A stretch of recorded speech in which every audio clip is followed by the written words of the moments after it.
Ang rupok. Katnia fans pinag-uusapan ang pagdikit ni Catherine Bernardo sa ex-boyfriend na si Daniel Padilla.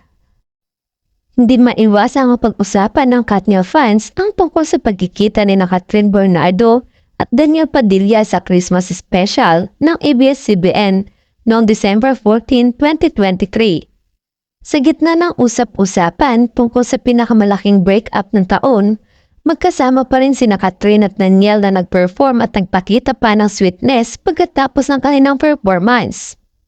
Sa isang video na inilathala na isang Katniel fan, ipinakita ni Catherine ang pagyakap kay Daniel, tanda na komportable pa rin ang dalawa sa isa't isa, kahit na naghiwalay na sila. Nagbiro ang mga netizens na may nabuong bagong love team na tinatawag na Danrin bilang kapalit ng Katniel. Hi, my Danrin heart, but no seriously. Masaya sa pusong makita na okay sila. At alam mo maayos silang maghiwalay. Hindi katulad ng mga ini-impose ng biglang fans ng Catherine, doon kaya so far away.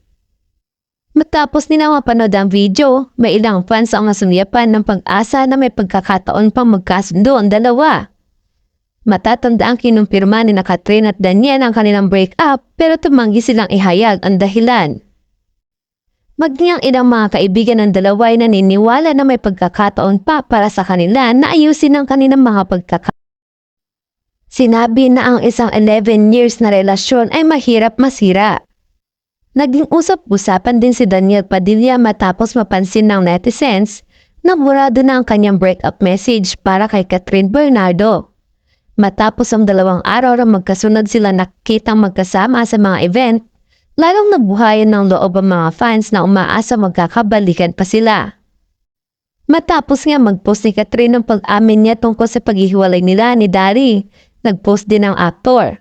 Sa kanyang post ay kabilang ang picture nilang dalawa, ang picture ni Catherine at ng aso nila at ang mensahe niya para kay Catherine. Para sa ilang netizens, magandang pahiwatig daw ito lalo't nagkita ng publiko na maayos ang dalawa sa kabila ng kanilang paghihiwalay.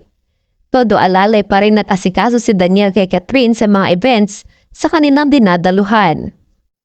Kabilang din sina Catherine Bernardo at Daniel Padilla sa mga Filipino artist na nakatanggap ng mga parangal.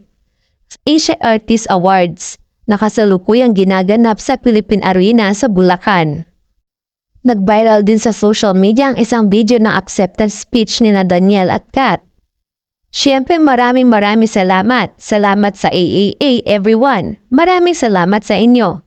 Enjoy the night and good night. Ipinalabas si Daniel habang tinatanggap niya ang award. Si Catherine naman ay nagsimulang magsalita sa pamamagitan ng pagpapakilala. Sana masaya kayong lahat. Para sa mga hindi nakakakilala sa akin, ang pangalan ko ay Catherine Bernardo at ako ay isang Pilipina actress. Patuloy niya, napakalaking karangalan na makilala ngayong gabi, kasama ang madudanda at mahusay na taong ito. Maraming salamat AAA para sa fabulous award na ito.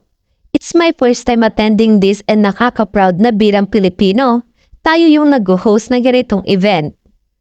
Sinamantala rin na kilalang actress ang pagkakataong magpahayag ng pasasalamat sa support ng natatanggap ng mga palabas na Pilipino. At gusto kong kunin ang pagkakataong ito para pasalamatan ang lahat ng sumusuporta sa mga seryeng gawa ng Pilipino at pati na rin sa mga pelikula. Patapos na ang taon but I feel so blessed and I'm sharing this award with all of you. Maraming salamat and have a good night.